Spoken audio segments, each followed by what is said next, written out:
फटे कपड़े, बिना जूतों के पैर और हाथ में किताबें लेकर 2 किलोमीटर चलकर जंगल के रास्ते से वो अपने विद्यालय पहुंचता था। राजू को देखकर लड़के उसे बहुत चिढ़ाते थे। उसे खेल की प्रतियोगिता में भी हिस्सा नहीं लेने देते थे। एक दिन वो विद्यालय में हो रही क्रिकेट की प्रतियोगिता देख रहा था और मन ही मन सोच रहा था कि काश मेरे पास भी क्रिकेट का किट होता, पहनने के लिए अच्छे कपड़े होते, अपना बल्ला और गेंद होता तो मैं भी क्रिकेट खेलता, बहुत मजे करता। ऐसा सोचते हुए मन ही मन खुद को कोसता रहता। प्रतियोगिता देखकर जब राजू घर आया तो उसे उदास देखकर उसकी माँ सविता ने पूछा, क्यों बेटा राजू, आज बड़े उदास दिखाई दे रहे हो? क्या बात है बेटा? नहीं माँ, कोई बात नहीं है, थोड़ा सा थक गया हूँ इसलिए चुप था। बता बेटा बता, अच्छे बच्चे अपनी माँ से कुछ नहीं छिपाते। पहले तो तू मुझसे कुछ भी नहीं छिपाता था, और आज कैसे थक गया? कुछ बोलता क्यों नहीं? देखो माँ, मैं अपनी मन की बात बताता हूँ, मगर वादा करो तुम सुन के दुखी नहीं होगी। बता बेटा बता, बता मेरे राजू, मैं वादा करती हूँ मैं सुन के दुखी नहीं होंगी। माँ, मुझे भी क्रिकेट खेलने का शौक है, लेकिन खेल नहीं पाता हूँ। अपने घर की स्थिति देखकर कभी क्रिकेट नहीं खेल पाता हूँ। नहीं बेटा नहीं, अपने ऊपर विश्वास रखो, सब ठीक हो जाएगा। तुम्हारे भी अच्छे दिन आएंगे। तू भी स्कूल में क्रिकेट खेलेगा। मैं खुद तेरे लिए बैट, बल्ला और क्रिकेट खेलने का सारा सामान भी लेकर आऊंगी। अगले दिन मन में क्रिकेट वाली बात को सोचते हुए राजू जंगल वाले रास्ते से गुजर रहा था कि तभी वहां पर बरगद का पेड़ बिना हवा चले ही हिलने लगा। पेड़ को इस तरह हिलते देख राजू रुक गया और उस पेड़ में से बच्चे की आकृति वाला एक डरावना भूत प्रकट होके राजू के सामने आता है। देख राजू, तेरा भी कोई दोस्त नहीं है, मेरा भी कोई दोस्त नहीं है, इसलिए हम दोनों दोस्त बन जाते हैं और इस घने जंगल में खूब खेलेंगे। बोल राजू, कैसा रहेगा? अनोखे भूत को देखकर राजू कहता है, अरे अरे, तेरे चेहरे को देखकर तो मुझे बहुत डर लग रहा है, कहीं तो मुझे मारेगा तो नहीं? अरे नहीं राजू नहीं, अगर तू मेरा दोस्त बनेगा तो मैं तेरी मदद करूंगा। जो तुझे परेशान करेगा मैं उसकी जान ले लूंगा। भूत की बात सुनकर राजू बेहद खुश हो गया और फिर जंगल में दोनों ने खूब खेला। उस दिन राजू ने अपने स्कूल का पूरा समय खेल में बिताया और फिर घर लौट आया। राजू रात को सोते वक्त फिर अपनी गरीबी के बारे में सोचता है। तब तक वही भूत उसके कमरे तक पहुंच जाता है। बोल राजू, तू क्यों परेशान है? मैं तेरी परेशानी दूर कर देता हूँ। भूत राजू को एक जादुई छड़ी देता है और कहता है कि इस छड़ी से जो भी मांगोगे वो तुम्हें मिल जाएगा। ये लो राजू, अब मैं जा रहा हूँ। अरे दोस्त, तू इतनी रात में कहाँ जा रहा है? अकेले अकेले? अरे वहीं अपने बरगद के पेड़ पे। पर एक बात ध्यान रखना, कल खेलने जरूर आना। और हाँ, छड़ी और मेरे बारे में किसी को कुछ मत बताना, नहीं तो मैं तुम्हारा दुश्मन बन जाऊंगा, तुम्हें मार दूंगा। भूत राजू से ये सारी बातें कहकर गायब हो जाता है। तो राजू सोचता है, देखता हूँ इस छड़ी का कमाल।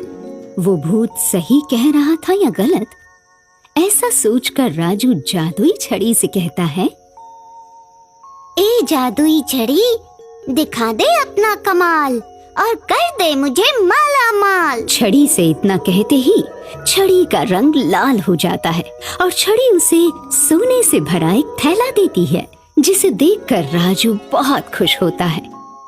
सुबह होते ही वो सोने का थैला अपने पिताजी को देता है, तो उसके पापा उससे पूछते हैं, अरे राजू बेटा, ये बैग कहाँ से आया? पापा, ये बैग मुझे स्कूल से आते समय रास्ते में मिला था।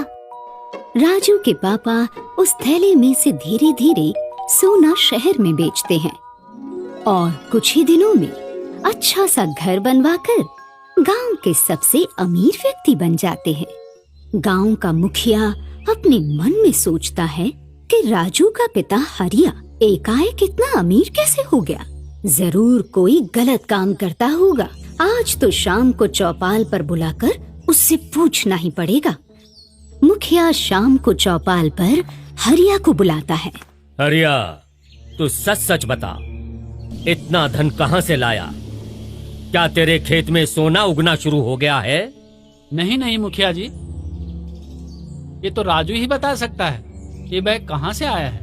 मुखिया राजू को बुलाते हैं और उससे पूछते हैं, हाँ तो राजू, तू ये बता, तो इतना धन कहाँ से लाया?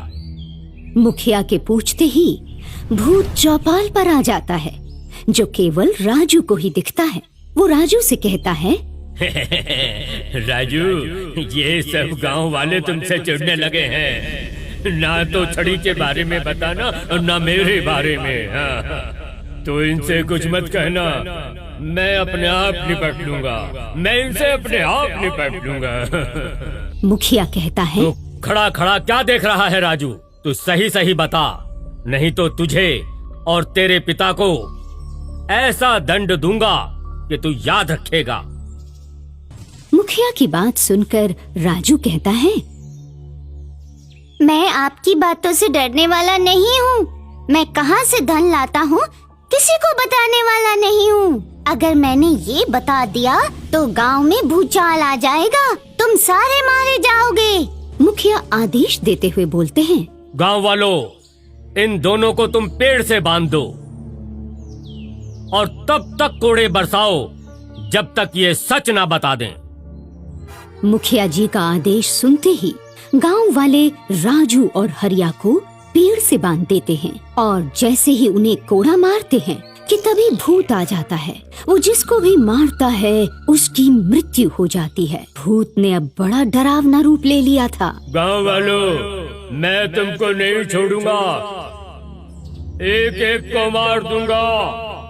तुम लोगों ने बेगुनाहों को बांधकर अच्छा नहीं किया, अब कोई नहीं बचेगा। भूत के इतना कहते ही गांव में आग लग जाती है। भूत राजू और उसके पिता को अपने साथ लेकर बरगद के पेड़ पर आ जाता है और उनसे कहता है, राजू, तुम दोनों यहाँ पर सुरक्षित हो। अब देखो मैं गांव वालों को क्या मजा चखाता हूँ। अब तो भूत ने उस गांव के एक आदमी को रोजाना खाना शुरू कर दिया, जिसे देखकर राजू और हरिया भी डर गए। उन्हें डरा देखकर भूत कहता है, राजू, तुम दोनों यहाँ से घर जाओ। मैं तुम लोगों का घर नहीं जलाऊंगा, लेकिन गांव वालों को बिल्कुल नहीं छोड़ूंगा, एक एक को मार डालूंगा। भूत की बात सुनकर राजू और हरिया अपने घर चले जाते हैं और भूत बरगद के पेड़ से उतरकर गांव पहुंचता है। गांव में उसके आते ही तेज हवाएं बहने लगती हैं। सभी लोगों के दरवाजों पर पत्थर पड़ने लगते हैं। ये देखकर मनोहरपुर गांव के सभी लोग डर जाते हैं। वो आवाज रात भर वहां के लोगों को डरा रही थी। जो भी घर से बाहर निकलता वो भूत उसे ही मार कर खा जाता। सुबह होते ही जब वातावरण शांत हुआ तो गांव भर के लोग मुखिया के घर के पास चौपाल पर पहुंचे। देखो भाइयों, तुम्हें कुछ करना ही पड़ेगा। कल रात इसने 3 आदमियों को मार के खाया और न जाने कितने आदमियों को मारकर खाएगा। मुखिया जी, लगता है उस भूत के डर से अब गांव छोड़कर भागना ही पड़ेगा। नहीं, हम गांव में अपना सब कुछ छोड़कर कैसे भाग जाएंगे? उस भूत का राजू ही कुछ कर सकता है। जाओ, राजू और हरिया को बुलाकर लाओ। जी प्रधान जी, मैं अभी बुला कर लाता हूँ।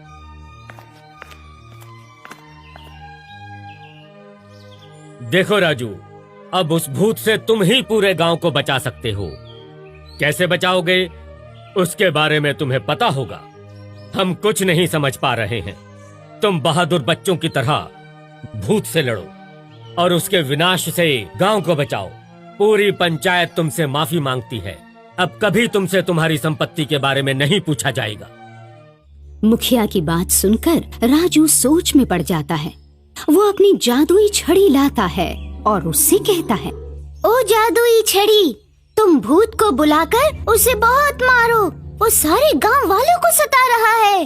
राजू के इतना कहते ही जादुई छड़ी के चमत्कार से वो भूत वहाँ आ जाता है, जिसे मार मार कर जादुई छड़ी अधमरा कर देती है और फिर खुद भी गायब हो जाती है। सारे गांववासी राजू की जय जयकार करते हैं और भूत कहता है, गांव वालों, आप लोगों को पता नहीं, मैंने पिछले जन्म में राजू से कर्जा लिया था और इस जन्म में राजू गरीब हुआ, इसलिए मैंने उसे सोने की थैली दी और मैं कर्ज से मुक्त हुआ और मुझे भूत योनि से भी मुक्ति मिल गई है। राजू मेरे दोस्त, मैं जा रहा हूँ।